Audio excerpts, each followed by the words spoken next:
Welcome to the second season of the Dr. Ramsey Show.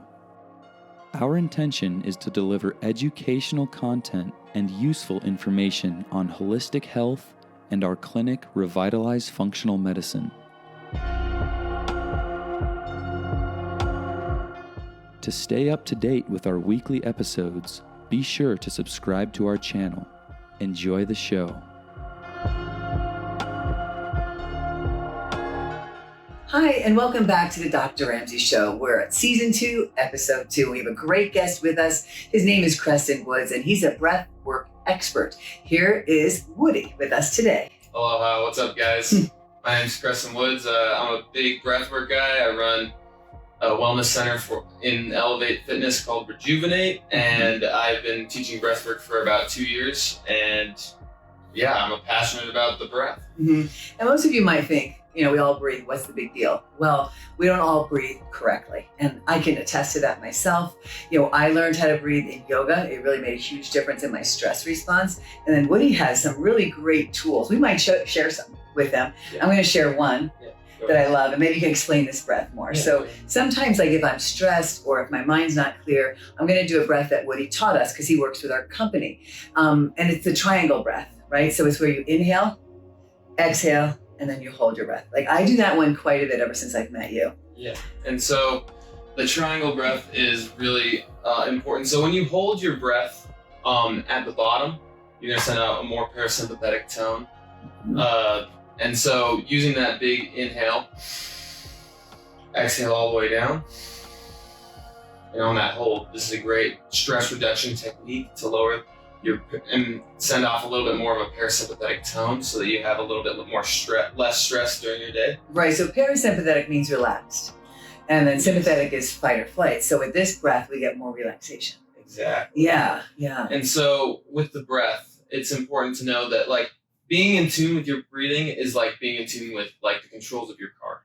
And so your body, your autonomic nervous system can be controlled by your breathing. It's the only way we can control this system of our body. And it controls our heart rate, it controls our blood pressure, our temperature control, and our stress levels. And so being able to be a little bit more in control of your breathing is going to help you be in a little more control of your body, and so that you don't stress out in those times. Right. So share what happens, because I always use the belly breath of a baby, right? You watch a baby breathe in their belly. It's not their chest, it's their belly's going up. Yeah. Tell us what happens like as we age and why we change the way we breathe.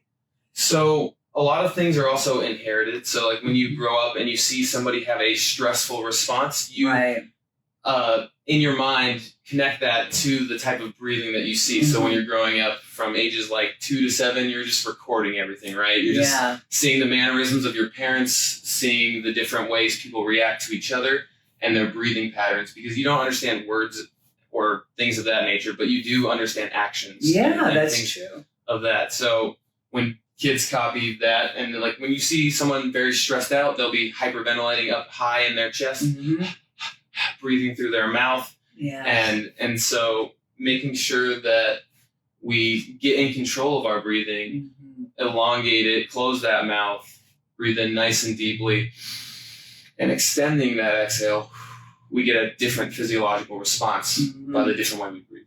And then the practice you were sharing me about where you can do as few breaths as possible in a 5-minute time. Is that one that you practice? Yes. And so there is this thing called the Boh Effect. And so the Boh Effect, yeah, B-O-H-R. Okay. The Boh Effect is when you have more CO2 present in your blood, the oxygen transfer happens a little bit more efficiently. That's true. And so being able to sit in that stressful breathing by having that air hunger, by not breathing a lot, breathing in nice and slow, you're going to actually have more oxygen uptake on a slow breath than you are in a rapid inhale. So you're not just holding your breath in. You're inhaling. Yes. So holding it. And exhaling.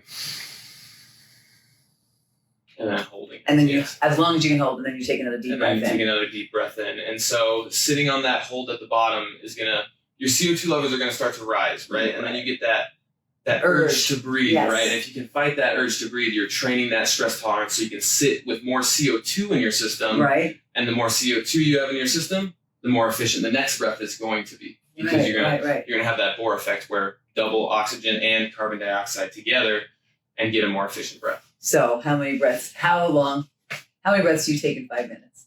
Okay, so the key concept is trying to keep it within 5 or 6 seconds each breath in. So your inhale is going to be 5 to 6, and then your exhale is going to be 5 to 6 as well. And you count the hold? Yeah, and you don't hold it all, actually. So just slowing your breathing down to be more in control of your breathing. You don't have to hold on this exercise, but trying to breathe as slow as you can for 5 minutes. Yeah. So how many times a day do you do mindful breath work on yourself? Morning and night? So every morning I do a pranayama to get me woken up. I do a breath of fire or like a Wim Hof technique, something just to like energize my cells, get the oxygen throughout the body. But throughout the day, you can kind of use some of these breathwork techniques, like just extending your exhales to relax if you're in a tense situation. Yeah. Like it's not something that you gotta like leave the situation and go meditate for 5 minutes. No, you can just control your breathing in the moment. Make sure the tongue is at the roof of your mouth and taking a nice deep inhale and extending that exhale out is going to calm you down throughout the day. Why is the tongue at the roof of the mouth important? So having the tongue at the roof of your mouth sends a mechanical response. So your body knows that when your tongue is on the roof of your mouth, it opens up the back of your throat, so you get more of a deep inhale. And so you use it like a retainer on the top of your mouth for your inhale. Right. I never knew that. I'm glad I learned that from you today.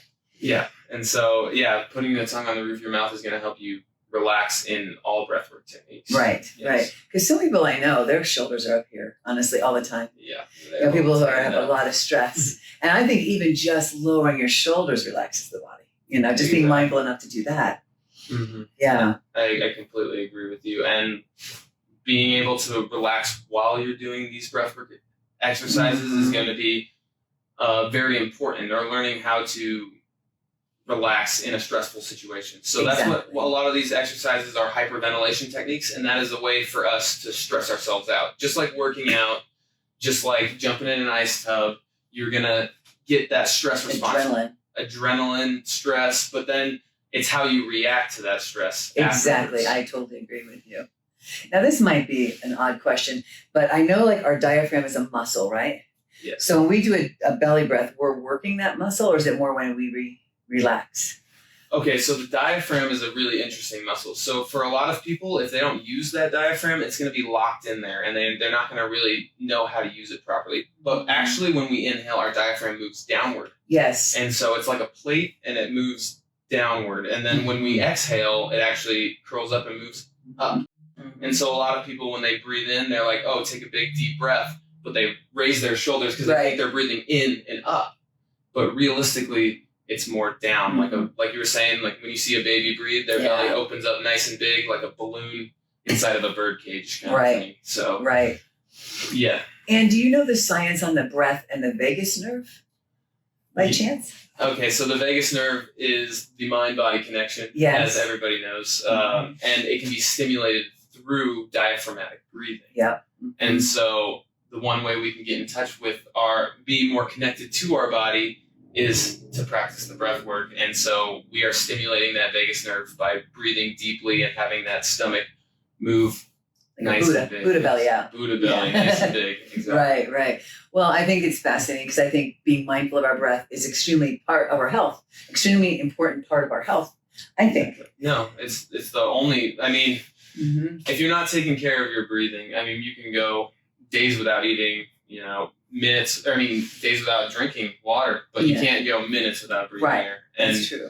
Air is like the fuel for the glucose that makes that energy run. So, being more efficient with our breathing is only going to help us in all facets of our lives. And I think, the biggest takeaway home for me is my patients always talk about their level of stress.